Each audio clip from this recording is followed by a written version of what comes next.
Okay, so bago ang lahat, pabatiin ko muna ng good day mga kayamers. So, ngayon mag-i-install tayo ng ating bagong clutch lining.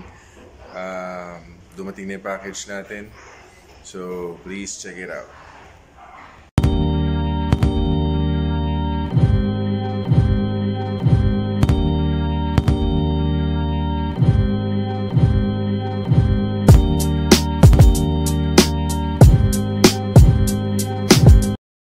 Alright, so mga kayamers, ito na yung dumating na atin na package, our sports clutch lining.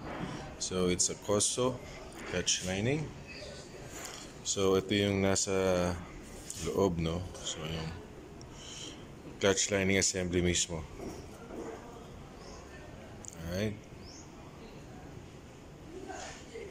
Okay, so nasa loob rin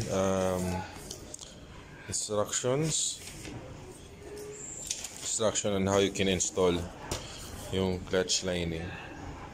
Okay, so first tatanggalin muna natin itong again yung crankcase cover natin, then tatanggalin yung pulley, and then yung belt, tapos yung clutch lining. Alright, so papakita ko sa inyo yung mga tools na gagamitin natin. Alright, so mga kayamers, ito yung mga tools na kailangan natin, no?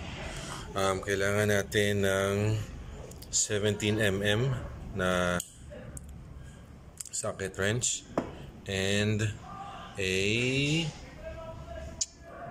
24mm socket wrench at also yung Y tool natin. Alright, yung 17mm, ito yung pangtanggal ng nut natin sa ating pulley drive. Okay, and then itong 24 yung pangtanggal natin dito sa nut natin sa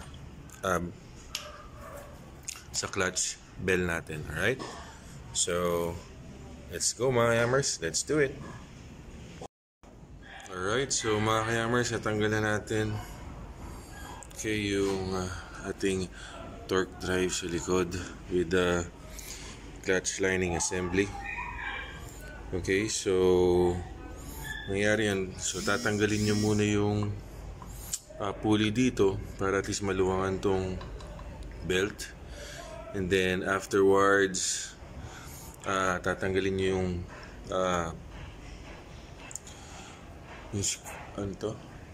yung nut sa ating bell, and then once natanggal na yon, pwede nyo na hugutin yung torque drive sa likod. Okay, so next step, tatanggalin natin tong nut na to. Alright, so please stay tuned. Alright, so mga kayamers, natanggal na natin tong nut na to. Actually, wala akong ganitong size na socket wrench, so medyo minano-mano natin. Okay, so next up, lagyan na natin yung bagong clutch lining natin. Alright, so please stay tuned. Okay, so mga kayamers, nalagyan na natin yung clutch lining natin na Koso. So babalik na natin siya dito, pero lalagyan muna natin ng grasa yung loob, then linisin natin ng konti. Okay?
Okay, so mga kayamers, na-install na natin yung ating Koso clutch lining. So, let's check it out. Alright?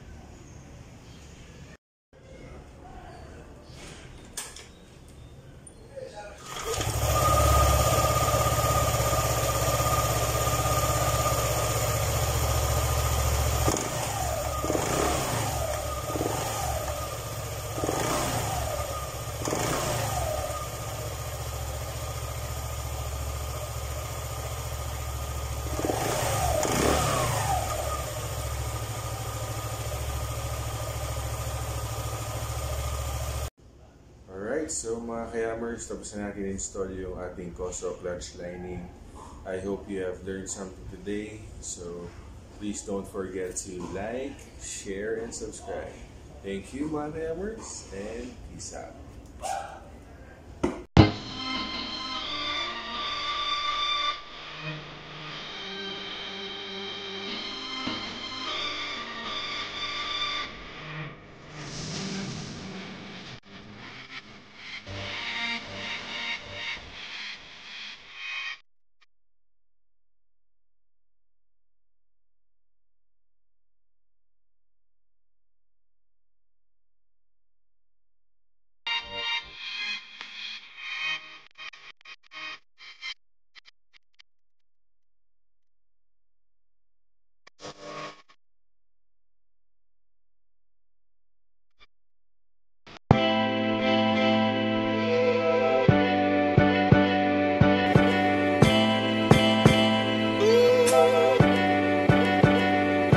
Baby.